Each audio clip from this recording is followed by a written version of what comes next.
नमस्कार शेतकरी मित्रांनो, ह्यावर्षी पाऊस खूप चांगला पडल्यामुळे सोयाबीन हे पीक खूप चांगले आलेले आहे.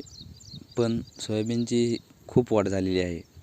सोयाबीनची खूप वाढ झाल्यामुळे त्याचा एक प्रॉब्लेम असा आहे की खूप वाढ झालेल्या सोयाबीन या पिकाला फुलांची संख्या कमी लागते. तर शेतकरी मित्रांनो, आज आपण या व्हिडिओमध्ये असे एक औषधाची फवारणी बघणार आहोत.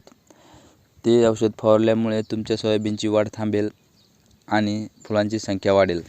तर शेतकरी मित्रांनो, या औषधामध्ये तुम्ही BASF कंपनीचे लिओशिन हे प्लांट ग्रोथ रेग्युलेटर हे औषध वापरू शकता.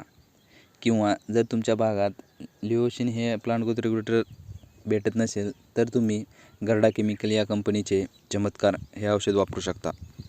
या प्लांट ग्रोथ रेग्युलेटर या औषधाची फवारणी केल्यास तुमच्या सोयाबीनची वाढ थांबेल, जेणेकरून यामुळे तुम्हाला फुलांची संख्या जास्त वाढेल. तसेच फुलांची संख्या जास्त वाढल्यास फळांची संख्याही जास्त वाढेल, त्यामुळे उत्पादनात वाढ होईल.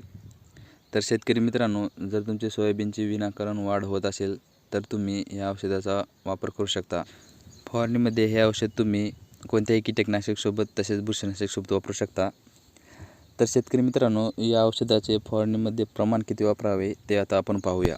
शेतकरी मित्रांनो, जर तुमचा पंप हा 15 लिटरचा असेल तर तुम्ही लिओशिन हे औषध 15 लिटर पंपाला 15 मिली वापरायचे आहे. आणि चमत्कार हे औषध 15 लिटर पंपाला तुम्ही 20 मिली वापरायचे आहे. अशा पद्धतीने तुम्ही या PGR या औषधाचा वापर करून तुमच्या उत्पादनामध्ये वाढ होऊ शकता. जर तुम्हाला माहिती आवडली असेल तर या चॅनलला सबस्क्राईब करा, त्यामुळे तुम्हाला अशाच पद्धतीची माहिती मिळून जाईल. धन्यवाद. जय जवान जय किसान.